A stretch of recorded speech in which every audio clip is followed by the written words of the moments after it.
শুভ সন্ধ্যা। আমি আনুষ্ঠানিকভাবে আমার আলোচনা শুরু করছি। আপনারা জানেন যে এই আলোচনাটা আমাদের রিয়েল হোমিওপ্যাথি খুব জরুরি। আমরা জানি যে রিয়েল হোমিওপ্যাথি একটা 6 সাইকেল মেনটেন করে চিকিৎসা করে থাকে। এই 6 সাইকেল নিয়ে আমাদের একটা ধারণা শ্রদ্ধা স্যার শ্যামল কুমার দাসের কাছ থেকে আমরা পেয়েছি ইতিমধ্যে, এবং সেইটা নিয়ে আমরা অনেকেই অভ্যস্ত এবং সেইটা আমরা চর্চাও করে থাকি। কিন্তু আমাদের বেশ কিছু বাস্তবতার প্রেক্ষিতে আমরা মনে করেছি যে একাডেমি অফ রিয়েল হোমিওপ্যাথি থেকে এই সাইকেলটাকে আসলে পুনর্মূল্যায়ন করার দরকার। সেই পুনর্মূল্যায়নের বিবেচনা থেকে আমরা নিউ কনসেপ্ট বলে একটা আইডিয়া আপনাদের সামনে ইতিমধ্যেই বেশ কয়েকবার শো করেছে। যেমন আমাদের এটা নিয়ে একটা ইউটিউবে ভিডিও আছে, নতুন ধারণা, নতুন ভাবনা। এই নতুন ভাবনা নিশ্চয়ই আপনারা অনেকে দেখে থাকতে পারেন। আমার মনে হয় যে এখানে যারা স্টুডেন্ট যারা জয়েন করছেন, আমার ধারণা বা বিশ্বাস থেকে বলছি আপনারা সবাই নিশ্চয়ই এই নতুন ভাবনা বা নতুন ধারণাটা সম্পর্কে আপনারা অবহিত আছে। ইন দ্য মিন টাইম আমাদের কয়েকটা ওয়ার্কশপ হয়েছে বেসিকের উপরে। সেই ওয়ার্কশপে যারা এসছেন তারাও এই ধারণাটা লাভ করেছেন, এবং এটা নিয়ে একটা বিস্তারিত লেখাও আপনাদের কাছে আছে। আপনারা নিশ্চয়ই পাঠ করে সেখান থেকে কিছু আইডিয়া আপনারা পাচ্ছেন। আমার কাছে মনে হয়েছে যে আমাদের ইতিপূর্বেকার যে স্টুডেন্টরা ছিলেন এবং বর্তমানে যারা রানিং স্টুডেন্ট আছেন, প্রত্যেকেরই দরকার এই নতুন ধারণা সম্পর্কে বারবার বারবার বারবার আলোচনা। এই বারবার আলোচনা করলে যেটা হবে যে এইটা আমাদের মনন মগজে গেঁথে যাবে এবং আমরা প্র্যাকটিস লাইফে এটা সুন্দরভাবে প্রয়োগ করতে পারবো। কিন্তু আমি আবারও পুনরাবৃত্তি করছি যে 6 সাইকেল নিয়ে বারবার বারবার এবং বারবার আমাদের আলোচনা হওয়া দরকার। এবং আপনারা যখন নিজেরা ডক্টরস টু ডক্টরস বা আপনাদের বন্ধু স্থানে যারা আছেন এই রিয়েল হোমিওপ্যাথির সাথে সংশ্লিষ্ট, তারা যখন পরস্পর কথা বলবেন, আইদার আপনারা মোবাইলে বলেন বা ফিজিক্যালি বলেন, আপনাদের মধ্যেও এটা বারবার আলোচনা হওয়া দরকার। নিজেদের মধ্যেও কিন্তু আলোচনা হওয়া দরকার। তাহলে হবে কি যে নিজেরা পরস্পর যখন আলোচনা করবেন, এইটা আরো সুন্দরভাবে আপনাদের ভিতরে স্থাপিত হবে, মানে মনন মগজের ভিতরে স্থাপিত হয়ে যাবে। এইটা না হলে আসলে আমাদের রিয়েল হোমিওপ্যাথির যে কনসেপ্ট, সে কনসেপ্ট অনুযায়ী আমাদের চিকিৎসা ব্যবস্থা পরিচালনা করা খুব কঠিন। আমরা একটা প্রেজেন্টেশন ইতিমধ্যে আপনাদেরকে আমরা দিছিলাম। সেই প্রেজেন্টেশনটা আমরা এর আগেও আমাদের ক্লাসেও শো করছি, এবং আমরা আমাদের বিভিন্ন সেমিনার, আমরা যে প্রথম সেমিনার যেটা করছিলাম, সেই প্রথম সেমিনারেও আমরা এটা নিয়ে ব্যাপক আলোচনা করেছি। সেইখানে যে প্রেজেন্টেশনটা ছিল, সেই প্রেজেন্টেশনটাই আমি আবার নতুন করে আপনাদের সামনে উপস্থাপন করছি। আপনারা জানেন যে আমরা একাডেমি অফ রিয়েল হোমিওপ্যাথি দৃঢ়ভাবে মনে করি যে প্যাথি অর্গানসম্মত না, সে প্যাথি হোমিওপ্যাথি না, আর যা হোমিওপ্যাথি না তা রিয়েল হোমিওপ্যাথি হওয়ার প্রশ্নই হয় না, ওঠে না। ফলে আমাদের সমস্ত চিন্তা চেতনা অর্গানকে রিলেটেড করেই আমাদের চিন্তা করতে হয়।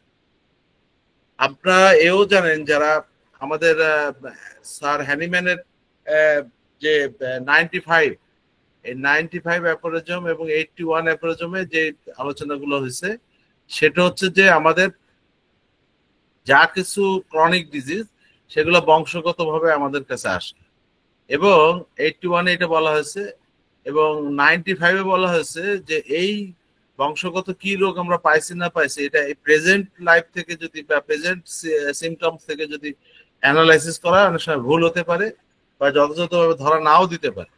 সে কারণে এইটা আপনাদের 95 বলেছে অনেক আগেকার ঘটনা, পূর্বের ঘটনা, যেগুলা ঘটতে ঘটতে এমন হয়েছে যে পেশেন্ট মনে করে যে এটা তার নিত্য নৈমিত্তিক ব্যাপার এবং এটা সুস্থতারই অংশ, কিন্তু আসলে তার মধ্যেই আমাদের মূল সমস্যাটা রয়ে গেছে। 148-এ আরো ব্যাপকভাবে এখানে উপস্থাপন করা হয়েছে জেনেটিক্যালি এটা কিভাবে আসতে পারে এবং এটা নিয়ে যে আরো কিভাবে চিন্তা গবেষণা করা দরকার। 204, 206 সেদিকেও বিবেচনা করা হয়েছে। তো মূলত আমরা কনস্ট্যান্ট 6 সাইকেলটা আমরা 81, 95, 148, 204, 206 এই অ্যাপারিজমকেই বেশি গুরুত্ব দিয়ে আমরা এটা ঠিক করছি। এইখানে এই ঠিক করার ব্যাপারে অ্যাপারিজম 7 আমাদের কাছে খুব গুরুত্বপূর্ণ একটা নির্দেশনা দিয়ে রাখে। সেটা হচ্ছে স্যার হ্যানিম্যান যখন অ্যাপারিজম 5-এ যখন উনি কজ কজ সম্পর্কে কথা বললেন, রুট কজ সম্পর্কে কথা বললেন, তখন তিনি সেখানে দুইটা রুট কজের কথা বলছেন। একটা হচ্ছে এক্সাইটিং কজ, আর একটা হচ্ছে যে আপনার ফান্ডামেন্টাল কজ।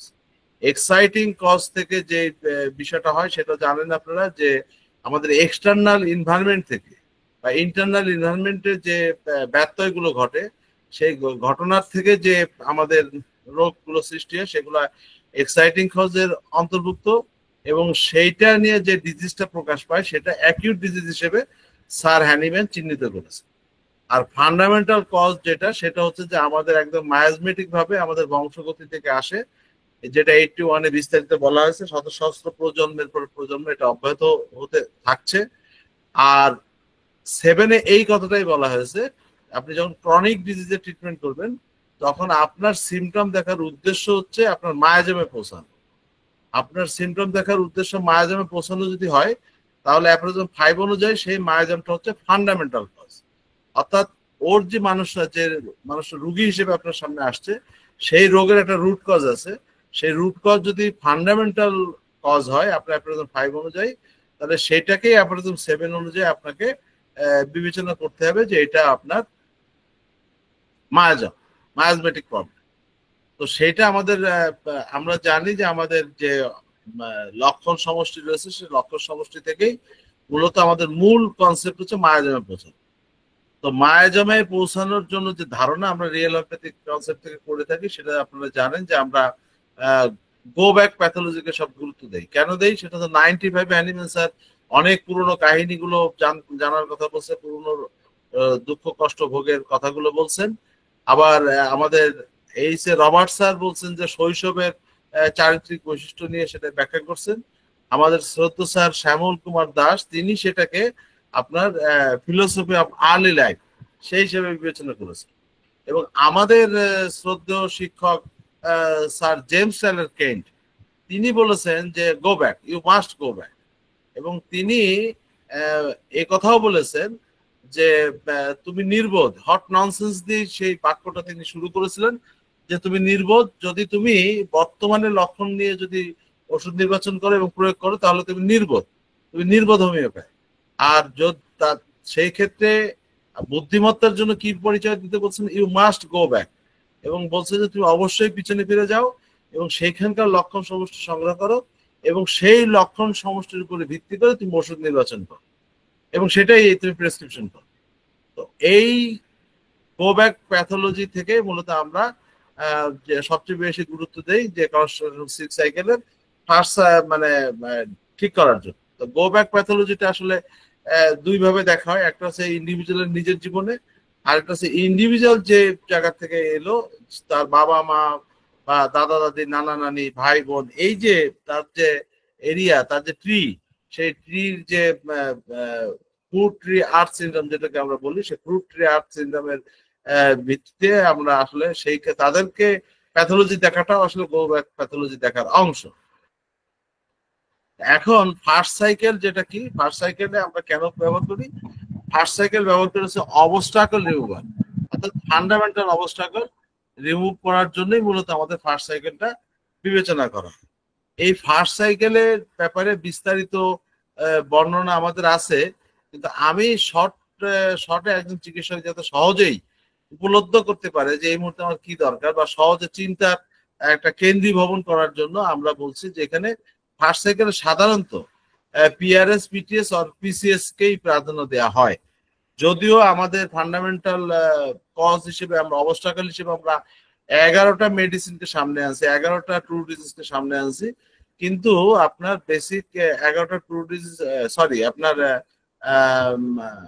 আপনার হচ্ছে যে 9টা ট্রু ডিজিজের যে আপনার 11টা মেডিসিন, এই 11টা মেডিসিনকে আমরা বেশি গুরুত্ব দিয়ে থাকি বটে, কিন্তু আসলে ফার্স্ট সাইকেলে আমাদের প্রথাগত বা আমাদের প্রচলিত বা আমাদের প্রতিনিয়ত অভিজ্ঞতা লব্ধ জায়গা যেটা, সেটা হচ্ছে আপনার হয় পিআরএস টাই আসে অথবা পিটিএস আসে অথবা পিসিএস আসে অথবা তিনটাও আসতে পারে বা আরো অনেকগুলো আসতে পারে, কিন্তু ফার্স্ট প্রেসক্রিপশনের জন্য পিআরএস পিটিএস পিসিএস এইটাকে আসলে বেশি সামনে আসে।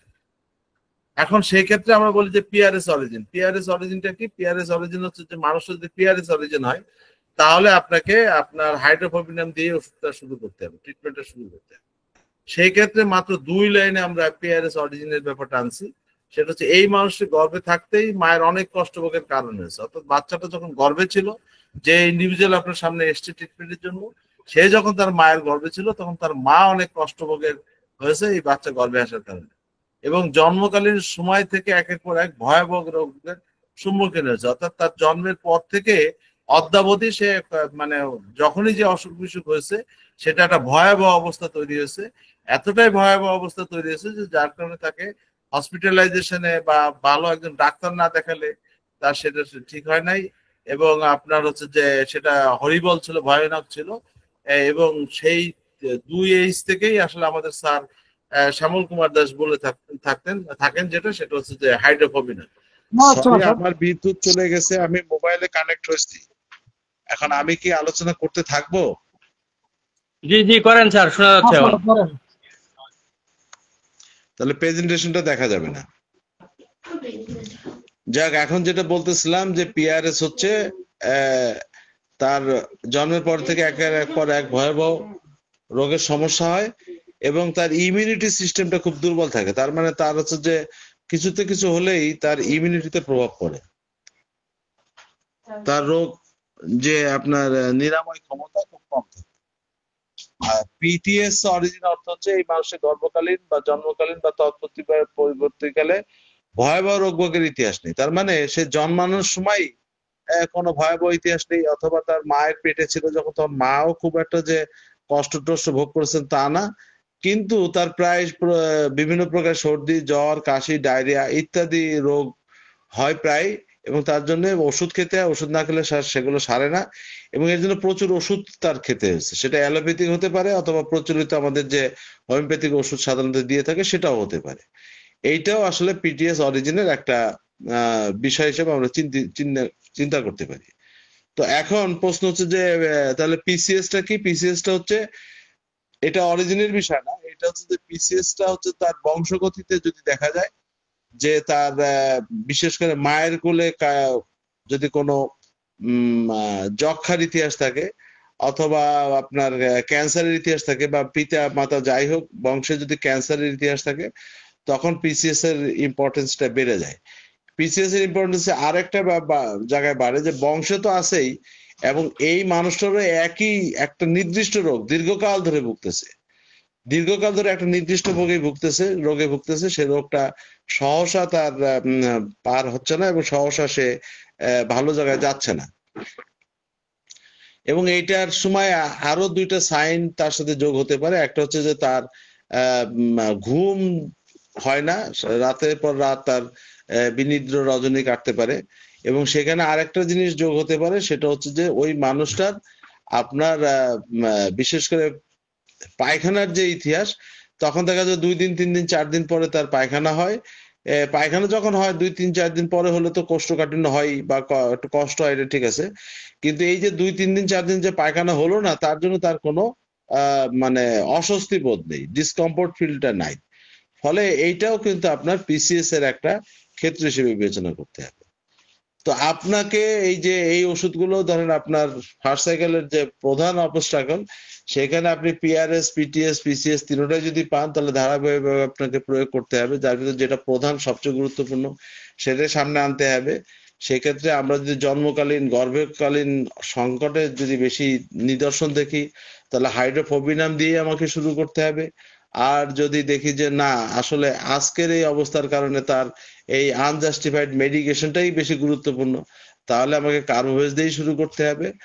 আর যদি দেখি যে না, তার প্যাথোলজিক্যাল সাইন সিমটম উইথ তার যে বংশগতিতে যদি আপনার ক্যান্সারের ইতিহাস থাকে, বিশেষ করে মায়ের কোলে যদি ক্যান্সার বা যক্ষা যেটাই হোক না কেন এরকম যদি থাকে, তাহলে আপনাকে পিসিএস দিয়েই আসলে আপনার ট্রিটমেন্টটা শুরু করতে হবে। এই একটা ওষুধ দিলেই যে আপনার সমস্ত অবস্ট্রাগল দূর হবে তা না। এই অবস্ট্রাগলের সাথে যদি একই মানুষের 3টা বা ওই 11টা মেডিসিনের যদি অবস্ট্রাগল থেকে থাকে, তাহলে ধাপে ধাপে প্ল্যান মোতাবেক সেই সমস্ত অবস্ট্রাগল মেডিসিন আপনাকে যথাযথভাবে প্রয়োগ করে আপনার ফার্স্ট ফান্ডামেন্টাল অবস্ট্রাগল, যেটা ফার্স্ট সাইকেলের যে ফান্ডামেন্টাল কজ রিমুভাল জন্য যে মেডিসিন গুলো, সেগুলো আপনাকে প্রয়োগ করতে হবে। এই ক্ষেত্রে আমাদের সাজেশন হচ্ছে যে আপনি যে কোনো মেডিসিনই ব্যবহার করেন না কেন, এই পটেন্স হিসেবে 0/6 আপনার জন্য খুবই ইফেক্টেবল হবে। আপনি 0/6 দিবেন, তারপরে প্রয়োজনে 9, 12, 15, 18 এইভাবে আপনি ধাপে ধাপে এগোতে পারেন। আর একটা বিষয়, আমাদের আলোচনা শুরুতেই আপনারা দেখছেন যে আমাদের মুজিবর স্যার একটা কেস বলছেন। ওই কেসের মতো যদি কারো ঘটনা ঘটে, সাধারণত 2 ডোজ বা তৃতীয় ডোজ বা প্রথম ডোজে যদি দেখা যায় যে ডোজ দেওয়ার পরেই ভয়ানক রকম ভাবে একটু রোগ বাড়ছে বা অনেক জ্বালা যন্ত্রণা বেড়ে গেছে, সেটা যদি আপনার প্রথম ডোজের ক্ষেত্রে হয় তাহলে আপনাকে কিছুটা সময় ক্ষেপণ করতে হবে, দেখতে হবে কি হয়। এবং যদি সেই সময় ক্ষেপণের ভিতরে যদি না হয়, অথবা পরবর্তীতে যে কোনো সময় যদি ঘটে, তাহলে আপনাকে 3 কাপিং বা 4 কাপিং করে সেম পটেন্সির মেডিসিন যদি আপনি প্রয়োগ করেন, তাহলে এই যে হঠাৎ করে যে বেড়ে যায় এই অবস্থা থেকে আপনি পরিত্রাণ পাবেন ইনশাল্লাহ। সেকেন্ড সাইকেল হচ্ছে প্যাথোফিলোসফিক্যাল ইন্ডিকেশন মেডিসিন, যেটাকে আমরা বলি কিউরেটিভ মেডিসিন। এবং এই মেডিসিনটার মানে এই সেকেন্ড সাইকেলের আর একটা নাম আমরা করে থাকি, সেটা হচ্ছে যে আপনার ফিলোসফি কারেকশন। অর্থাৎ আলহামদুলিল্লাহ, আমার তো বিদ্যুৎ আসছে। ফিলোসফি কারেকশনের ক্ষেত্রে যেটা, সেটা হচ্ছে যে আপনার সেকেন্ড সাইকেল, অর্থাৎ আপনার ফার্স্ট সাইকেল যখন আপনি মানে কমপ্লিটলি বুঝতে পারবেন যে সমস্ত বাধাগুলো দূর হয়ে গেছে, তখন মূলত আপনাকে সেকেন্ড সাইকেল শুরু করতে হবে। আপনি যদি বাধা অবস্থায় যদি সেকেন্ড সাইকেল ব্যবহার করেন, আশানুরূপ ফল পাবেন না। ফল হয়তো পাইতে পারেন, কিন্তু আশানুরূপ ফল পাবেন না। এইখানে আমরা প্রাকৃতিক একটা উদাহরণ দিয়ে থাকি, আপনাদের অনেকেরই জানা আছে বোধহয়। এটা হচ্ছে যে আপনার একটা ড্রেন দিয়ে পানি নিবেন, আপনার নির্দিষ্ট জমিতে পানি নেবেন, তাহলে পানিটা হচ্ছে আপনার কিউরেটিভ মেডিসিন। পানিটা ধরেন আপনার আরোগ্য করবে, মানে ওই জমিটাকে সিক্ত করবে, ওই জমিটাকে আপনার আহ, তার যে পুষ্টি যোগান দেবে বা তার যে কর্দমাক্ত করবে বা চাষের উপযুক্ত করবে। কিন্তু ওই পানিটা তো জমিতে যেতে হবে, যে যাওয়ার জন্য তো আপনার একটা ক্যানেলে নিয়ে যেতে হবে। এখন ওই ক্যানেলটা আগে যে পরিষ্কার করাটা, অর্থাৎ ক্যানেলের ভিতরে কোনো বাধা আছে কিনা, কোনো ইট পাটকেল পড়ে আছে কিনা, কোনো ড্রেনে কোনো লিকেজ আছে কিনা, এইগুলো যে দেখাশোনা করা, এটাকে বলা হচ্ছে যে ওই ড্রেনের অবস্ট্রাকল গুলো রিমুভ করা। তো আপনি যখন একটা চিকিৎসা শুরু করবেন, তার জন্য সেকেন্ড সাইকেলের মেডিসিনটা যে প্রয়োগ করবেন, এই সেকেন্ড সাইকেলের মেডিসিন হচ্ছে ওই স্যালো মেশিনের পানির সাথে তুলনা করা হয়েছে, যেটা আপনাকে কিউরেটিভ হিসেবে কাজ করবে। কিন্তু সেই পানিটা ছাড়ার আগে যে কাজটা আপনাকে অবশ্যই করে নিতে হবে, ড্রেনটাকে পরিষ্কার পরিচ্ছন্ন করে নিতে হবে, তার লিকেজটা দূর করে নিতে হবে, তার যত বাধাগুলো আছে সেগুলো দূর করে নিতে হবে। যেটা স্যার অ্যানিম্যান তার অর্গানের যে অ্যাপারিজম 3-তে বলছেন যে আরো কি বাধা আছে, সেগুলো কিন্তু আপনাকে বিবেচনায় রাখতে হবে। সেই বাধাগুলো দূর করার সাইকেলটাই হচ্ছে ফার্স্ট সাইকেল। সেই কারণে বলা হচ্ছে ফার্স্ট সাইকেল হচ্ছে আপনার অবস্ট্রাকল রিমুভাল সাইকেল। অর্থাৎ যখন আপনি দেখলেন যে হ্যাঁ আমার অবস্ট্রাকল সব দূর হয়ে গেছে, তখন আপনাকে সেকেন্ড সাইকেল প্রয়োগ করা শুরু করতে হবে। সেকেন্ড সাইকেল প্রয়োগ করাটা যেটা হয়, সেটা হচ্ছে প্যাথোপ্যাথি ফিলোসফিক্যাল ইন্ডিকেশন থেকে যে মেডিসিন গুলো আসে, সেই প্যাথোফিলোসফিক্যাল ইন্ডিকেশনের মেডিসিনটাকেই বলা হয় আপনার সেকেন্ড সাইকেলের মেডিসিন। অর্থাৎ প্যাথোফিলোসফিক্যাল ইন্ডিকেশন হচ্ছে মানে হচ্ছে তার philosophy of life, philosophy of early life থেকে জারি হচ্ছে যে এন্ট্রি পয়েন্ট, এবং নেক্সট লাইফ থেকে যেটাকে বলে আমরা কনক্লুশন পয়েন্ট। এই সমস্ত আপনার যেটা এন্ট্রি পয়েন্ট এবং কনক্লুশন মিলায়ে আপনার যেটার জন্য আমরা 4টা পিলারের তথ্য আপনাদের সামনে হাজির করছি, first pillar, second pillar, third pillar, fourth pillar. First পিলারে বলা হয়েছে আর্লিয়েস্ট পার্ট অফ লাইফ থেকে যে তথ্যটা আসে তার ডিফেক্ট ছিল কিনা। আপনার তারপর হচ্ছে তার সেকেন্ড পিলার হচ্ছে তার আপনার প্রথমে হচ্ছে early life sir, second pillar early life, আর ফার্স্ট সেকেন্ড লাইফ পিলার হচ্ছে আর্লি আর্লিয়েস্ট লাইফ, পার্ট অর্থাৎ অফ লাইফ। শৈশবে তার আর কোনো বিষয় আসা আছে কিনা, তার যেগুলো বেসিক স্বভাব চরিত্র থেকে নির্ভর করে। তার ফোর্থ পিলার হচ্ছে তার বেসিক ক্যারেক্টার, ফিফথ পিলার হচ্ছে তার মানে প্রেজেন্ট লাইফ, যেটা চেঞ্জ না আনচেঞ্জ যেটাকে দেখা। এই তত্ত্ব অনুযায়ী যখন আপনার যে মেডিসিনটা আসে, সেই একটা মেডিসিনই মূলত তার প্যাথোফিলোসফিক্যাল ইন্ডিকেটেড মেডিসিন হতে পারে। সেই মেডিসিনটা যেটা আসে সেটা তার আমরা সাধারণত বেশিরভাগ যেটা দেখি, সেটা হচ্ছে শ্রদ্ধেয় স্যার শ্যামল কুমার দাস যে 6টা মেডিসিনের দর্শন আমাদের সামনে আনছেন। ওই 6টা মেডিসিনের কোনো না কোনো মেডিসিন আসতে পারে, যেই মেডিসিনই আসুক সেই মেডিসিনই আপনি তখন সেটাকে প্রয়োগ করবেন। এই ক্ষেত্রে ড্রসলার ক্ষেত্রে আমরা যেটা দেখছি যে না, পিটিডি যদি আসে সেকেন্ড সেকেন্ড, তারা একটা বোধহয় আলোচনা হচ্ছে, আপনি ওটা কাইন্ডলি মিউট করে রাখেন, আপনাদের হ্যাঁ স্যার, ওই সবগুলো মিউট স্যার করে রাখেন।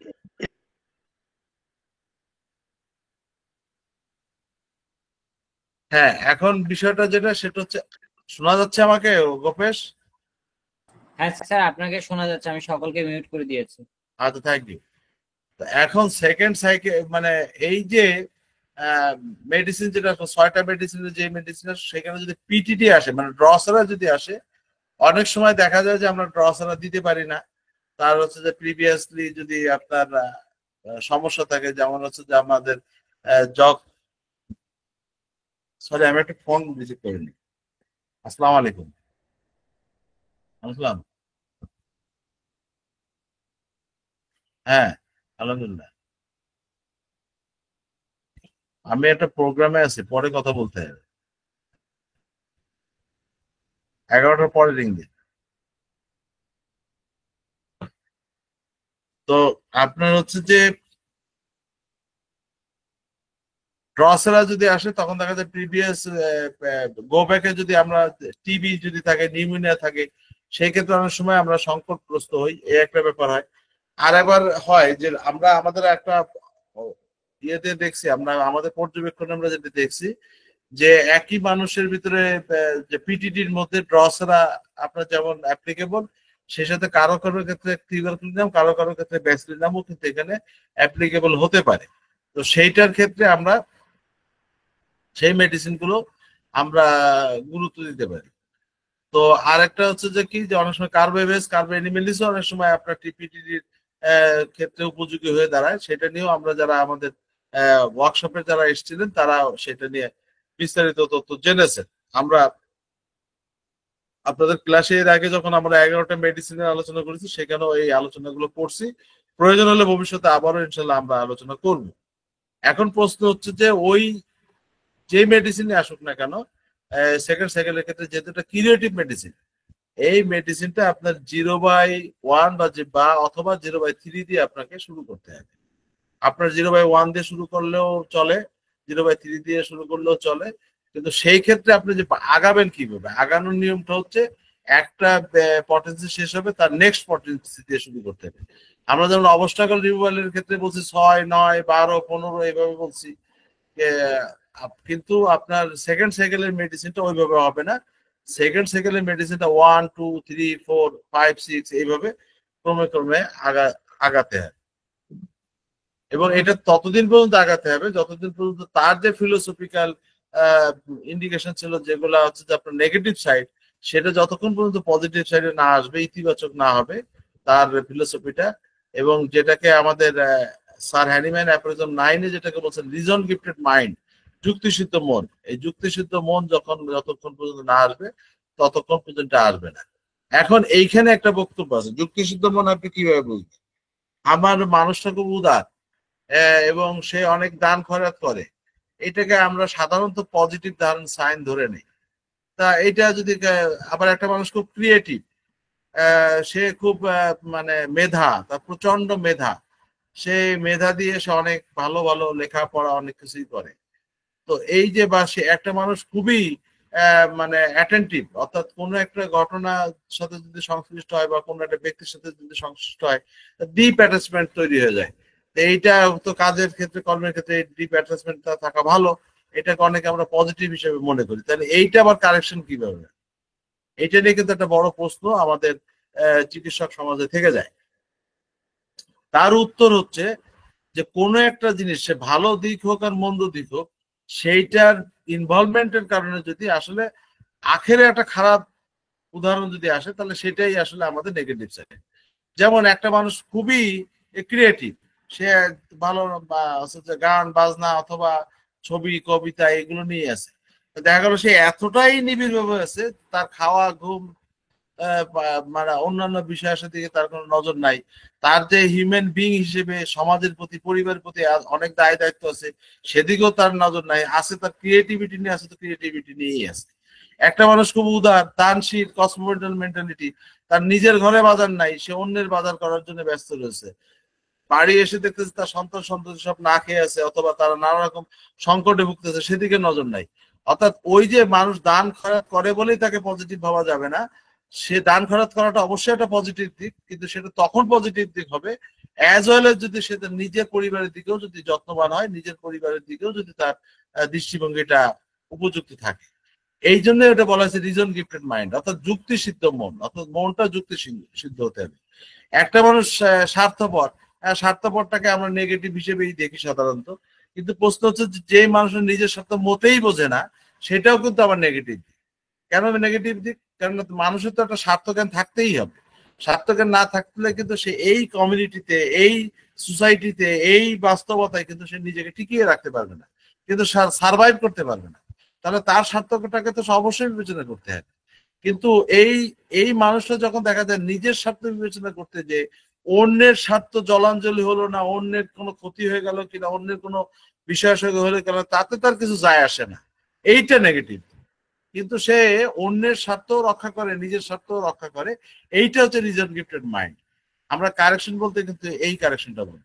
যেমন আমরা ইসে জানি যে সাসপিসিয়াসনেস, যেটা সাইকোসিসের একটা বড় বিষয়, যে সন্দেহ প্রবণতা। হ্যাঁ, সন্দেহ প্রবণতা তো থাকতে হবে। আপনাকে যে কোনো একজন যে কোনো একটা জিনিস অফার করলেই কি আপনি সেটা গ্রহণ করবেন? না, আপনাকে তো সেটা যাচাই করতে হবে যে আসলে সেটা ঠিক কিনা। একটা সন্দেহ তো আপনার থাকতেই হবে। কিন্তু এই যে যাচাই বাছাই করার জন্য যে মিনিমাম যে যৌক্তিক সন্দেহ থাকা, এইটা কিন্তু রিজন গিফটেড মাইন্ড।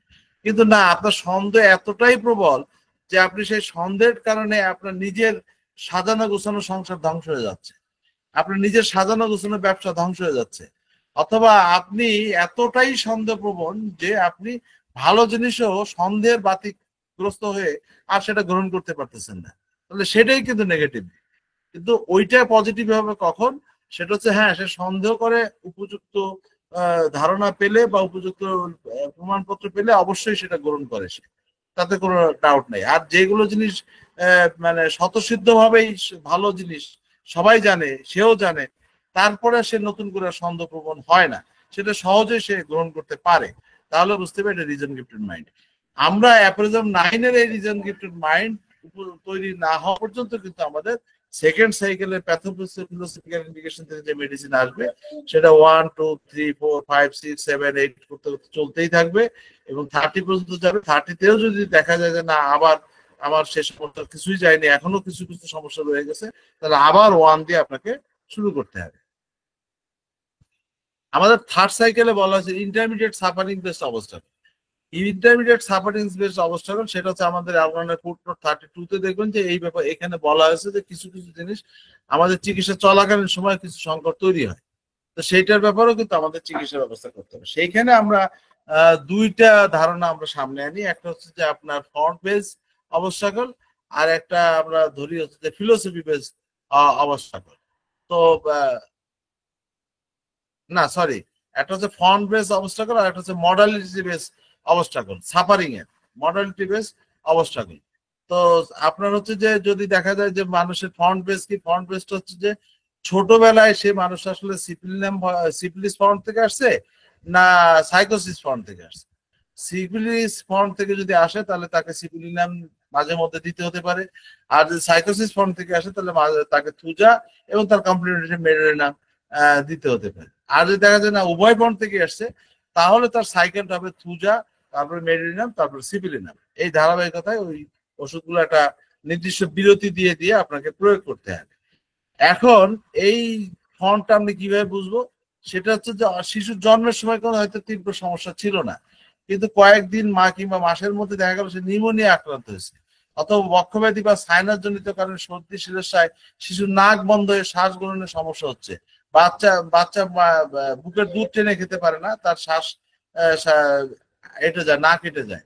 ঠিক আছে, এইরকম যদি অবস্থা হয় তাহলে বুঝতে হবে যে শিশুটার আসলে গোব্যাক এই প্যাথোলজি থেকে যদি এই তথ্যটা আমরা পেয়ে যাই, আমাদের সৌভাগ্য যদি হয় যে আমরা কেসটিং এর ক্ষেত্রে পাইছি, তাহলে আপনার কি হবে যে তখন আমরা ওইটা সাইকোসিস ফর্ম বিবেচনা করি।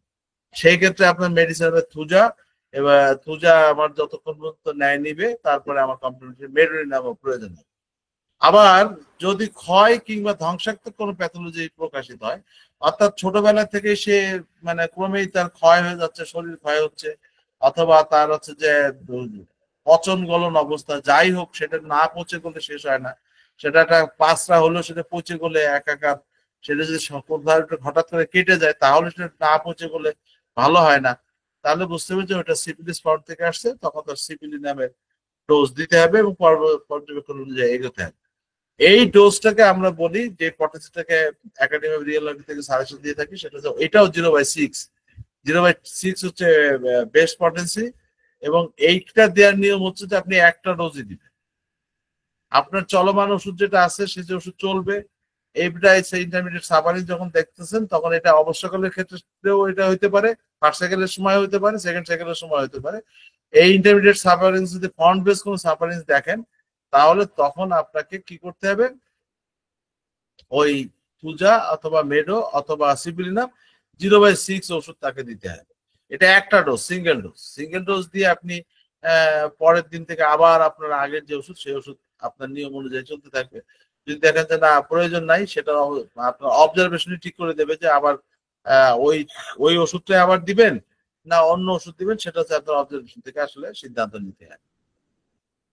থার্ড সাইকেলের আরেকটা জায়গা হচ্ছে সেটা হচ্ছে যে আপনার মডালিটি বেস অবস্থান। মডালিটি বেস অবস্থানটা কি, সেটা হচ্ছে যে ধরেন আপনার কষ্ট দুর্ভোগটা কখন হচ্ছে, কোন সময় বেশি হচ্ছে। যদি কষ্ট দুর্ভোগ দিনের বেলায় বেশি হয় এবং সেই মানুষটা যদি কোনো রকম মানে যদি দেখা যায় না সে একটু গরম সহ্য করতে পারতেছে না, তাহলে আপনাকে মেডোরিনাম দিতে হবে। আর রাত্রে বেশি যদি কষ্ট ভোগ হয় তাহলে সিপিলিনাম দিতে হবে। তো কোষ্ঠবদ্ধতা সহ যদি বক্ষব্যাধি ভাবটা বেশি হয় তাহলে আপনাকে টিপারকুলিনাম দিতে হবে। আবার যদি দেখা যায় না মল তরল আছে কিন্তু অ্যাজমা বা বক্ষব্যাধি দেখা যাচ্ছে, তাহলে ব্যাসিলিনাম দিতে হবে। আবার হৃদযন্ত্র বা মূত্রযন্ত্রে যদি ব্যাধি অবস্থায় যদি এরকম সাফারিংসে দেখা যায় যে তার প্রস্রাবের কষ্ট হচ্ছে বা হার্টের মানে মনে হচ্ছে যে কষ্ট হচ্ছে, তাহলে তাকে থুজে একটা ডোজ দিতে হবে। তার যদি সাফারিংসের ভিতরে দেখা যায় না গ্ল্যান্ডুলার প্যাথোলজি গুলো বাড়তেছে, তাহলে আপনার কার্বোএনিমিলিস দিতে হবে। অথবা যদি দেখা যায় যে না তীব্র কাশি সংশ্লিষ্ট ব্যাধি হয়েছে, তাহলে ড্রসেরা দিতে হবে। সেক্ষেত্রে তো ড্রসেরার ব্যাপারে একটা কথা আমরা সবাই জানি, টিবি নিউমোনিয়া বা গুরুতর বক্ষব্যাধির ইতিহাস থাকলে তাহলে শুরুতেই ড্রসেরা প্রয়োগ করা যাবে না। এইখানে আমরা শুরুতেই বলছি এই কারণে, আমাদের স্যার শ্যামল কুমার দাস বলেন যে কখনোই প্রয়োগ করা যাবে না, কিন্তু আমরা আমরা মনে করি যে না ড্রসেরা নিড থাকলে ড্রসেরা প্রয়োগ করতে হবে। কিন্তু এই ইতিহাসগুলো যদি থাকে তাহলে শুরুতেই করা যাবে না, তাকে যথেষ্ট ভাবে আপনার যে ইয়েগুলো রয়েছে অবস্ট্রাকল গুলো রয়েছে এগুলো যথেষ্ট একটা ভালো জায়গায় নিয়ে আসার পরে যদি প্রয়োজন হয় আপনি ড্রসেরা দিতে পারেন। আবার ড্রসেরার বিকল্প হিসেবে আপনি তখন টিবারকুলিনাম ব্যাসিলিনামকেও চয়েস করতে পারেন। সেপ্টিসেমিয়া জাতীয় যদি প্যাথোলজি হয় তাহলে আপনাকে পাইরোজেন দিতে হবে। আপনার যেটা সেপ্টিসেমিয়া আপনার আপনি বুঝতেছেন যে এটা আপনার কি হয়েছে, আপনার এর রুট কজে দেখতেছেন যে তার একটা সেপটিক হওয়ার যথেষ্ট কারণ ছিল, সেই কারণগুলো তার ঘটে গেছে, সেই কারণে একটা সেপটিক টাইপের হয়ে গেছে, তখন আপনাকে পাইরোজেন দিতে হয়। আবার কষ্ট দুর্ভোগ যদি দেখা যায় যে কোনো সময় ঠিক নেই, যে এই এখন হচ্ছে না তখন হচ্ছে এরকম ঠিক না বা নির্দিষ্ট করা যাচ্ছে না, তখন আপনি ক্যাটালিস্ট সোলার নামেরও একটা ডোজ আপনি দিতে পারেন। আর ফ্যামিলি হিস্ট্রি যদি ক্যান্সার বা যক্ষার ইতিহাস থাকে তাহলে আপনি কার্সিনোসিনকেও আপনি মানে মডালিটি বেস মেডিসিন হিসেবে এক ডোজ দিতে পারেন। আর যদি টিকার ইতিহাস থাকে সুজা ওষুধটাও দিতে পারেন। টিকার কারণে যদি আপনার যে মডেলিস্টটা আসে সেটা হচ্ছে যে ওষুধ কাজ করতে করতে থেমে যায়, মানে আশানুরূপ কাজ হয় না, হচ্ছে না, এরকম একটা ভাব হয়। তাহলে তখন যদি ইতিহাস দেখেন যে হ্যাঁ তার টিকার নেওয়ার ইতিহাস আছে, তখন কিন্তু থুজা একটা ডোজ না দেওয়া পর্যন্ত এটা পারফেক্ট হবে না। আপনার সেই ক্ষেত্রে থুজা একাধিক ডোজও প্রয়োজন হতে পারে, সেটা আপনার অবজারভেশনের উপরে ঠিক করবেন। আর ফোর্থ সাইকেল যেটা সেটা হচ্ছে intermediate philosophy base obstacle. Intermediate philosophy base অবস্ট্রাকলটা কি, সেটা হচ্ছে আপনি চিকিৎসা করতেছেন, সবই ঠিক ছিল, সে ফার্স্ট সাইকেলের ট্রিটমেন্টই চলুক আর সেকেন্ড সাইকেলের ট্রিটমেন্টই চলুক, তখনই দেখা যাচ্ছে যে ট্রিটমেন্ট চলতে চলতে হঠাৎ মানুষটার ভিতরে একটা মানে কেমন যেন ডিপ একগুঁয়েমি ভাব আসছে, একগুঁয়েমি ভাব মানে সে হয়তো এইটা ছাড়া খাবো না, অথবা অমুক ডাক্তার ছাড়া ওষুধ খাবো না, অথবা তার ছেলে মেয়ে অথবা তার স্ত্রী সন্তান যাই হোক কাউকে না কাউকে সে একদম পাশে না রাখলে সে অস্থির হয়ে যাচ্ছে, এরকম একটা একগুঁয়েমি ভাব দেখাচ্ছে। তখন এই যে একগুঁয়েমি ভাব থাকলে তখন বুঝুন যে এই একগুঁয়েমিটাও কিন্তু এক ধরনের ডিপ অ্যাটাচমেন্টের নামান্তর। তখন এই আচরণে এই ধরনের রোগীর আচরণে দেখলে আপনি তখন তাকে হাইড্রোফোবি নামের একটা ডোজ আপনি দিবেন। আর যদি দেখেন যে না তার ভিতরে কেমন অলসতা ভাব, প্রতিক্রিয়ার অভাব, এগুলা কেন যেন কি বলে ওই যে ম্যাজ ম্যাজ করছে, ভালো লাগছে না, চুপচাপ থাকছে, ঠিক আছে, এই মানে আপনি তাকে ওষুধ দিচ্ছেন কিন্তু ওষুধে খুব একটা প্রতিক্রিয়া দেখাচ্ছে না, ওই অনেক পরে হয়তো একটু প্রতিক্রিয়া দেখালো, এরকম যদি হয় তাহলে তাকে আপনাকে কার্বোভেজের একটা ডোজ দিতে হবে। স্বার্থপর মনোভাব যদি বৃদ্ধি পায় তাহলে সিভিলিনামটা আপনাকে দিতে হবে। সন্দেহবাতিক মনোভাব বৃদ্ধি পেলে আপনাকে থুজা দিতে হবে, অথবা সবসময় একটা রাগ রাগ ভাব, রুগী হঠাৎ করে দেখবেন খুব রাগ রাগ ভাব দেখাচ্ছে, এবং এটা কন্টিনিউ করতেছে, একদিন দুই দিন পার হয়ে গেল সে তার আগে যাচ্ছে না, তাহলে তার মেডোরিনাম একটা ডোজ দিতে হবে। আবার যদি রুগী বলে যে না আমার খুব ঘুরে বেড়াতে ইচ্ছা করতেছে, আমাকে এখন রুগী অসুস্থ অথচ বলছে একটা হুইল চেয়ারে নিয়ে আমার একটু ঘুরে নিয়ে বেড়াও, অথবা আমার একটু বাইরে নিয়ে চলো, বা আমি একটু হেঁটে বেড়াতে চাই, এরকম যদি আকাঙ্ক্ষা প্রকাশ করে এবং এটা যদি খুব তীব্র হয় আকাঙ্ক্ষাটা, তাহলে আপনাকে ড্রসার বা টিউবারকুলিনের কথা চিন্তা করতে হবে। আর যদি দেখা যায় যে সে আরামের জন্য এক এক সময় এক এক রকম বায়না করতেছে, এখন বলতেছে যে আমি একটু চিনি দিয়ে পানি দাও, আমি একটু শরবত খাবো, কিছুক্ষণ পরে বলছেন না আমি শরবত খাবো না, আমার তিতে জাতীয় কিছু খাবার দাও, অথবা কিছুক্ষণ পরে বলছেন না আমার এইখানে শোবো না, আমার ওইখানে শোয়ার ব্যবস্থা করে দাও, মানে আরামের জন্য এক এক সময় এক রকম বায়না করতেছে, তাহলে আপনার হচ্ছে যে স্যালাইন দিতে হবে। কেন? সেটা হচ্ছে ওই যে আমরা জানি যে বাচ্চা জানে না কোল করে তার আরাম, ঠিক আছে, বা ওই যে আমরা যেটা জানি যে নদীর এপার কয় সারিয়া নিঃশ্বাস, ও পারেতে যত আমার বিশ্বাস, অর্থাৎ সে একটা নির্দিষ্ট জায়গায় যে আরামের জন্য যায় কিন্তু সেখানে বেশিক্ষণ স্থায়ী করতে পারে না, সে আর একটা আরামের জন্য অন্য বায়না করে, তাহলে বুঝতে হবে যে তার ভিতরে এখন সোয়াই নামের ফিলোসফিক্যাল ঘটনাটা অবস্থাকে হিসেবে আসছে, তখন সোয়াই নামের একটা ওষুধ তাকে দিতে হয়। আমাদের এই ধারণায় যে আমরা ফোর্থ সাইকেলে বা থার্ড সাইকেলে যে এতগুলো ওষুধের কথা ফার্স্ট সাইকেল চলাকালীন সময় হতে পারে, সেকেন্ড সাইকেল চলাকালীন সময় হতে পারে দেওয়ার কথা বলতেছি, কেন বলতেছি এই কারণে যে আমরা আমাদের এটা ভাবার কোনো কারণ নাই যে একটা মানুষ একটা ট্রু ডিজিজ ওভার অ্যাক্টিভ অবস্থায় আসছে, ঠিক আছে, ট্রু ডিজিজ যখন ওভার অ্যাক্টিভ থাকে তখন ধরে নিতে হবে তার আশেপাশে অনেক ট্রু ডিজিজই কিন্তু আপনার পাশাপাশি কিন্তু দৌড়াতে থাকে। এই জন্য আপনার ডেট্রিমেন্টাল তৈরি প্রোটিন তৈরির জন্য আপনার কোষীয় কার্যকলাপের চরম বিশৃঙ্খলা ঘটে, এবং এইটা আসলে অনেক ক্যান্সারের একটা তার নামান্তর, এবং এই সময় কিন্তু একাধিক ওষুধ পর্যায়ক্রমে প্রয়োগ করতে হতে পারে, বা যদি সংকটজনক অবস্থা তৈরি হয় তাহলে তো এটা অপরিহার্য। এবং অ্যাপারিজম মানে 77-এর যে ফুটনোট, সেই ফুটনোটে কিন্তু এই একই সময় পর্যায়ক্রমে একাধিক ওষুধ প্রয়োগের কথা বা সংকটজনক পরিস্থিতিতে আপনি কিভাবে ওভারকাম হবেন সেই স্বাধীনতা কিন্তু স্যার হ্যানিম্যান আপনাদেরকে দিচ্ছেন। তা আমরা থার্ড সাইকেল এবং ফোর্থ সাইকেলে যে মেডিসিন গুলোর কথা বলছি, ইন্টারমিডিয়েট সাবপারিভেজ অবস্ট্রাকল এবং ইন্টারমিডিয়েট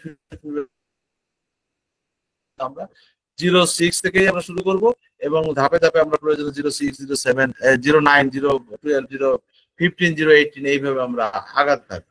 আবার যখন আমরা যখন ইসে চলে যাব, দেখা গেল যে 30 পর্যন্ত পৌঁছে গেছি, তারপরেও ওষুধটা নিড আছে, তাহলে আবার 01, 03, 06 এইভাবে আমরা এগোতে থাকবো।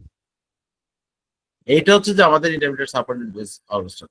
এইখানে যে কথাটা মনে রাখা দরকার বিশেষভাবে, যে আপনার ফার্স্ট সাইকেলের ট্রিটমেন্ট চলাকালীন সময়েও আপনার থার্ড সাইকেল ফোর্থ সাইকেলের মেডিসিন প্রয়োজন হতে পারে, আপনি সেকেন্ড সাইকেলের মেডিসিন চলাকালীন সময়েও আপনার থার্ড সাইকেল ফোর্থ সাইকেলের মেডিসিনটা চলতে পারে।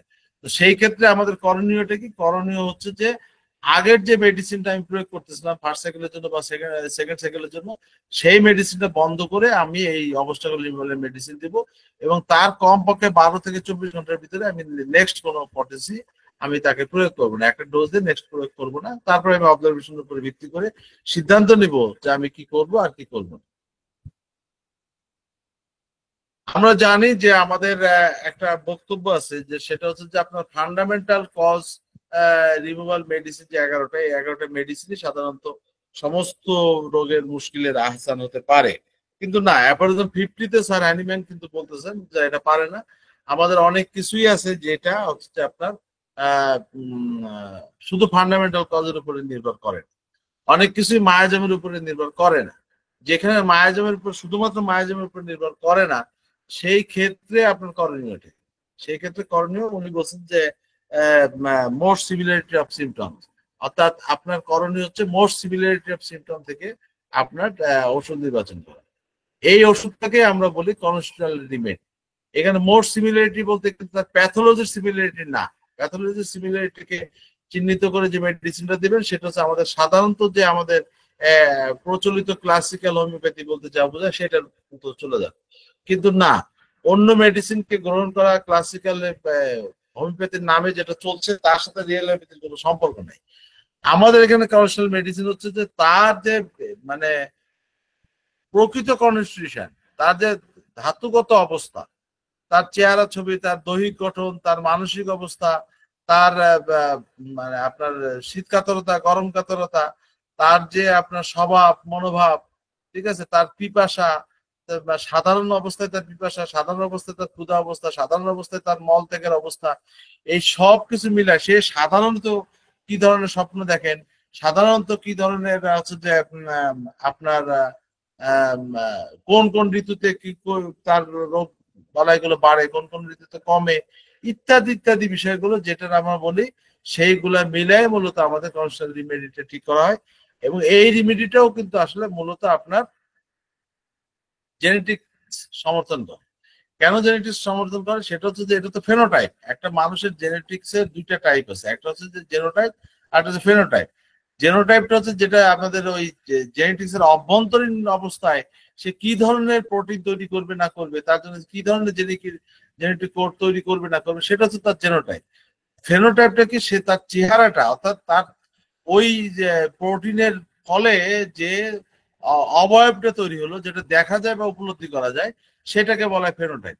তার মানে কি? তার মানে হচ্ছে যে আপনার এই ফেনোটাইপটা হচ্ছে টোটালিটি অফ সিমটম হিসেবে হোমিওপ্যাথিতে পরিচিত। অতএব এই টোটালিটি অফ সিমটমও কিন্তু আপনার জেনেটিক্স তথা জেনোটাইপ থেকেই নির্ধারিত হয়ে থাকে। সেই কারণে আপনি এই যে কনস্টান্ট রেমেডি গ্রহণ করাটা কিন্তু আপনার জেনেটিক্স এর বাইরে না, এটাও জেনেটিক্স এরই একটা অংশ হয়ে থাকে। এবং এইটা আপনার সাধারণত আমাদের এই যে 11টা ওষুধের মধ্যে থাকতে নাও পারে, বা 8টা বা 11টা ওষুধের মধ্যে নাও থাকতে পারে। তখন হচ্ছে যে আমাদের আহ অন্য চিন্তা করতে হবে। আরো একটা চিন্তা এখানে আছে, সেটা হচ্ছে আমাদের এখন ধরুন 6টা true disease sir Shyamal Kumar Das পর্যন্ত আবিষ্কৃত হয়েছিল।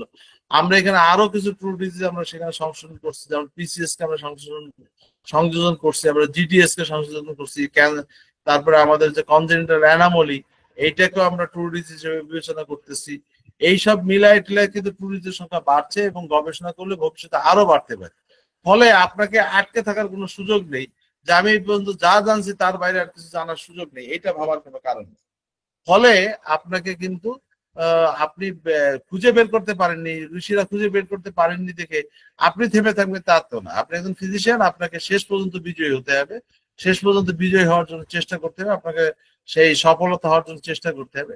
সেই কারণে আপনাকে এই ফিফথ সাইকেলের কনস্টান্ট মেডিসিন, যখন আপনি দেখবেন যে first cycle, second cycle, third cycle, fourth cycle, কোন সাইকেলে আমার কিছু হচ্ছে না, তখন আপনি কিন্তু ফিফথ সাইকেলের কনস্টান্ট মেডিসিন তাকে দিবেন। এবং কনস্টান্ট মেডিসিন দিলে দেখবেন আপনি তার ভালো রেজাল্ট পাবেন। এটা আপনি যদি first cycle, second cycle, third cycle পুরো শেষ করার জন্য অপেক্ষা না করলেও চলবে। আপনি 2-4 ডোজ দেওয়ার পরেই কিন্তু আপনি বুঝতে পারবেন যে আমার এই অবস্ট্রাকল রিমুভাল মেডিসিন গুলো আসলে কতটা তারপরে ইম্প্যাক্ট করতে পারতেছে। আপনি দেখছেন না ইম্প্যাক্ট করতে পারতেছে না, তাহলে আপনি কেন খামাখা সময় ক্ষেপণ করবেন? আপনি দ্রুততম সময়ের ভিতরেই আপনি কনস্টান্ট মেডিসিন ঠিক করে আপনি সেটাকে প্রয়োগ করতে পারেন। যেমন স্যার হাসান মির্জা স্যার এটাকে প্রয়োগ করতেন। উনি কিন্তু এইভাবে চিন্তা না করলেও উনি কিন্তু একটা মানে মায়াজমেট্রিক একটা হাই পাওয়ারের মেডিসিন দিয়ে নিয়ে উনি কিন্তু কনস্টান্ট মেডিসিন কিন্তু শুরু করে দিতেন, যেটা সিমটম বেস বা টোটালিটি সিমটমের উপর নির্ভর করে, সেটা নিয়ে উনি কিন্তু শুরু করতেন। আপনারাও কিন্তু সেটা আপনি শুরু করতে পারেন। সেক্ষেত্রে আপনি হাসান মির্জা স্যারের মতো এই একটা ডোজ দিয়েই যে আপনি অন্য জায়গায় যাবেন তা না। আমরা অনুরোধ করবো আপনি ফার্স্ট সাইকেল, সেকেন্ড সাইকেল যতটুকু পারেন বিবেচনা করে আপনি আগায় দেখেন। আগায় দেখার পরে যখন দেখবেন হচ্ছে না, বা ফার্স্ট সাইকেলের যখন অবস্থাগুলোর ভালো রেসপন্ড করতেছে না, উপযুক্ত ওষুধ করতেছে না, তখন আপনি কনস্ট্যান্ট বিবেচনা করে যে মেডিসিন, সেই মেডিসিনটা শুরু করে দিতে পারেন। কিন্তু এই মেডিসিনটাও কিন্তু আপনাকে 0/1 থেকে শুরু করতে হবে। 0/1 এর পরে 2, 2 পরে 3, 3 পরে 4, কারণ এটা কিউরেটিভ মেডিসিন। এইখানে একটা বক্তব্য আছে, সেটা হচ্ছে যে আপনার যেই মেডিসিন যত বেশি সদৃশ হয়, সেই মেডিসিনের উচ্চ শক্তি তত বেশি ক্ষতির কারণ হয়ে দাঁড়ায়। ফলে আমরা এটা 0/1 থেকেই শুরু করব। এবং এইটা স্যার হ্যানিম্যানেরও সাজেশন তাই, যে আপনি নিম্নক্রম থেকে শুরু করবেন। সেখানে বড় জোর আপনি 0.3 থেকেও শুরু করতে পারেন, যদি আপনার যেটা আমরা বলি যে নোসর জাতীয় মেডিসিন, বিষ জাতীয় মেডিসিন, এগুলো আপনি 0-3 দিয়েও শুরু করতে পারেন, পরে 0-1-এও আসতে পারেন। 6 সাইকেলটা হচ্ছে যে আপনার সবার জন্য প্রযোজ্য এমন কোনো কথা না, এটাকে আমরা বলি কর্পস রিভাইভার একটা সাইকেল। কর্পস রিভাইভার সাইকেল মানে কি? কর্পস রিভাইভার সাইকেল মানে হচ্ছে যে অ্যাকিউট এমার্জেন্সির ক্ষেত্রে এটা প্রয়োগ করতে হয়। অ্যাকিউট এমার্জেন্সি বলতে কিন্তু এই যে ভয়ানক অবস্থা হয়েছে, বহুত সর্দি কাশি হচ্ছে, বহুত কাশি হচ্ছে, বহুত মানে শ্বাসকষ্ট হচ্ছে, এইরকম হলেই হবে না। সেটা হচ্ছে যে মানুষরা ক্রমেই নিস্তেজ হয়ে যাচ্ছে, তার কষ্টটাকে ক্রমেই তাকে নিস্তেজ করে দিচ্ছে এবং মৃত্যুর দিকে ধাবিত করছে বলে মনে হচ্ছে। এইরকম অবস্থা হলে তখন সেটাকে অ্যাকিউট এমার্জেন্সি বিবেচনা করতে হবে, অজ্ঞান অবস্থাটাকে অ্যাকিউট এমার্জেন্সি বিবেচনা করতে হবে। এবং সেই ক্ষেত্রে বিবেচনা করলে দেখা যায় কি, যে চরম অবস্থা মনে হচ্ছে মানুষটা মারা যাবে, অথবা মানুষের অজ্ঞান অবস্থা তৈরি হয়ে গেছে, অথবা ডাক্তার ফেরত দিয়ে দিচ্ছে, বলছে না বাঁচার কোনো আশা নেই, তখন ধরে নিতে হবে যে এরকম রোগীর সাধারণত পিআরএস এই মুহূর্তে সবচেয়ে বেশি অ্যাক্টিভ। সেখানে অ্যান্টিডট হিসেবে তার হাইড্রোফোবিনাম গুরুত্বপূর্ণ রোল রাখতে পারে। আবার এই মানুষটার যথেষ্ট ওষুধ প্রয়োগ করে আনজাস্টিফাইড মেডিকেশনের কারণে ট্রমাটাইজ হতে পারে, বা মেন্টালি সে ট্রমাটাইজ হতে পারে, ফিজিক্যালি ট্রমাটাইজ হতে পারে। সেই কারণে পিটিএস এর কার্বোভেজ ওষুধটাও তার খুব গুরুত্বপূর্ণ কাজে লাগে। এবং অনেক সময় দেখা যায় তার সিস্টেমটা নানা রকম বিনামি স্টেটে চলে যায়। বিনামি স্টেটে চলে গেলে তখন কিন্তু আপনার ক্যাটালিস্ট হিসেবে সোরাই নামও কিন্তু প্রয়োজন হতে পারে। আমরা কর্পস রিভাইভার স্টেটে আমরা মূলত 3টা মেডিসিনকেই সবচেয়ে গুরুত্ব দেই, সেটা হচ্ছে হাইড্রোফোবিনাম, কার্বোভেজ এবং সোরাইনা। এবং এই ক্ষেত্রে শুধুমাত্র আমরা সিএম পটেন্সি যে নীতি, সেই নীতিকে আমরা গ্রহণ করি। সিএম পটেন্সির নীতি হচ্ছে স্যার শ্যামল কুমার দাসের একটা গুরুত্বপূর্ণ নীতি। সেই নীতিটা শুধুমাত্র আমরা কর্পস রিভাইভার কন্ডিশনের সময় ব্যবহার করি।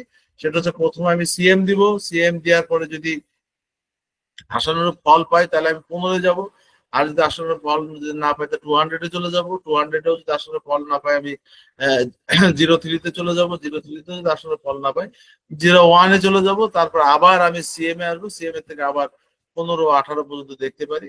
দেখেও যদি না হয় তাহলে আমি হাইড্রোফোবিনাম, কার্বোভেজ সরিনাম, এইভাবে আমি ওষুধগুলো প্রয়োগ করতে পারি। এই ক্ষেত্রে আপনার আমরা ওষুধ সেবনের থেকে বেশি গুরুত্ব দেই যেটা, সেটা হচ্ছে ম্যাসেজ, অর্থাৎ তার কপালে ম্যাসেজ করা। ওই 500 ml এর বোতলে বা 100 ml এর বোতলে আপনি তৈরি করে নিয়ে এটা 10 ঝাঁকি দেবেন, এটা হাতে নেবেন, নিয়ে তার কপালে দেয়া, তার চোখের মধ্যে দেয়া, চোখের ভিতরে ফোটায় ফোটায় করে দেয়া। এই যে গালের যে মাংসপেশি এখানে ম্যাসেজ করা, এই হাড়ের এইখানে ম্যাসেজ করা, পিঠে এখানে যে মাংস আছে সেখানে ম্যাসেজ করা, উরুতে যে মাংসগুলোর পেশিগুলো রয়েছে সেখানে মেসেজ করা, পায়ের যে আপনার যেটা টিবিয়ার জায়গায় যে মাংস, ডিম বা যে মাংস মাংস দল রয়েছে সেখানে মাসেজ করা।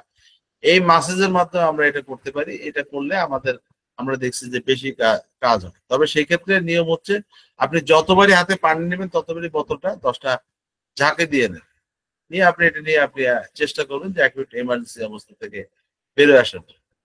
এই অ্যাকিউট এমার্জেন্সির জায়গায় আমরা আর একটা কথা আপনাদের স্মরণ করে দিতে চাই, যেটা এই পর্যন্ত আমরা কখনোই আলোচনা করিনি, সেটা হচ্ছে ডেথ অ্যাসাইনমেন্ট। যদি মুমূর্ষু অবস্থার কারণ হয় ডেথ অ্যাসাইনমেন্ট, তাহলে কিন্তু তখন আপনার সোরাইনাম কোনো কাজ করবে না, তখন হাইড্রোফোবিনাম এবং কার্বোভেজই কিন্তু শুধু কাজ করবে।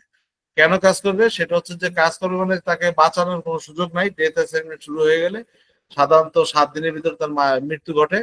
এবং সেই সময় যদি আপনি কোনো পারফেক্ট যেটা মেডিসিন, যেটা কিউরেটিভ মেডিসিন, যেটা আপনার ফিলোসফিতে যে মেডিসিনটা আসে, অথবা তার প্যাথোলজিক্যাল ইন্ডিকেশন থেকে যে মেডিসিনটা আসে, অথবা তার যে কমার্শিয়াল ক্ষেত্র থেকে যে মেডিসিন আসে, সেই মেডিসিন যদি দেন তাহলে দেখবেন তার ভয়াবহ অবস্থা তৈরি হবে। এবং সেই অবস্থায় দেখবেন যে মরা মানুষের জন্য লাভ মেরে উঠছে, এরকম একটা অবস্থা হবে এবং সে অত্যন্ত মানে অস্থির হয়ে যাবে, কষ্ট পাবে।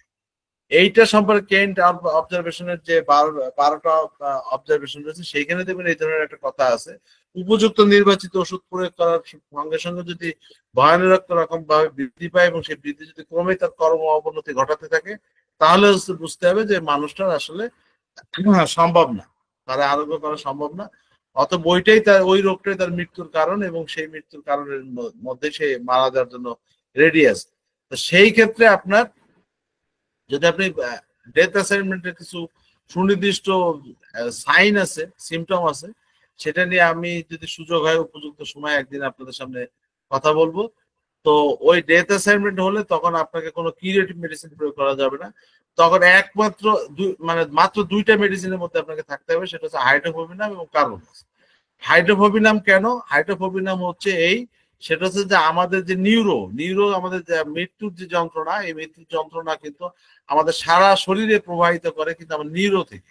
সেই মানে আপনার নিউরো নিউরোর মধ্যে যে আপনার এক্সোম রয়েছে, সেই এক্সোমটা হচ্ছে আপনার তখন তার যে এক্সোমই কিন্তু এই অনুভূতিটা ছড়ায় দেয়।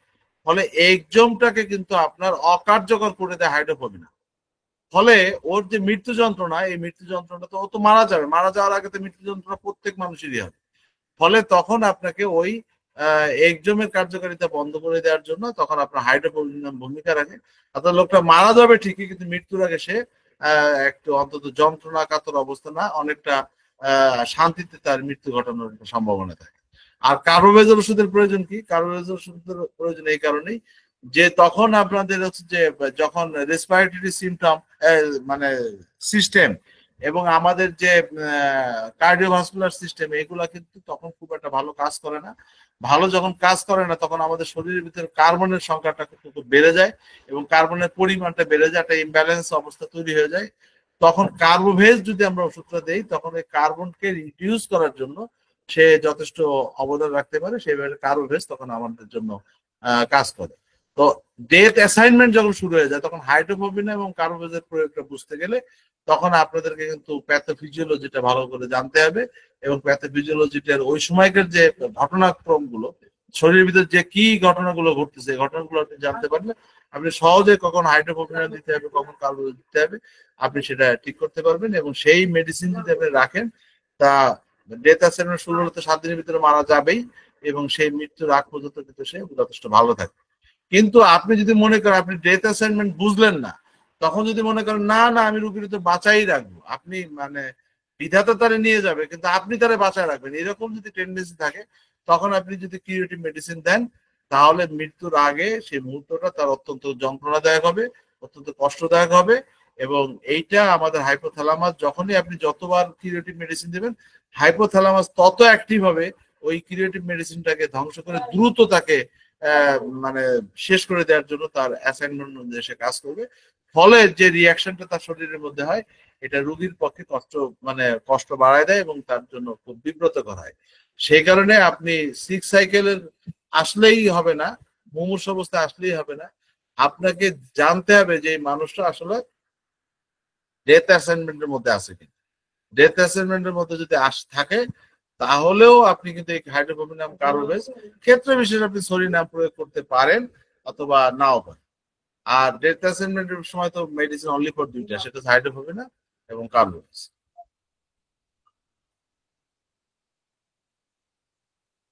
এখন এই হাইড্রোফোবিনাম আর কার্বোভেজ যখন দিবেন, মাঝামাঝি সময় একবার করে একটু সরানাম যদি দিয়ে নেন, তাহলে এই কফ ফিভারের অ্যাকুট ইমার্জেন্সি অবস্থা কাটতে সুবিধা হয়।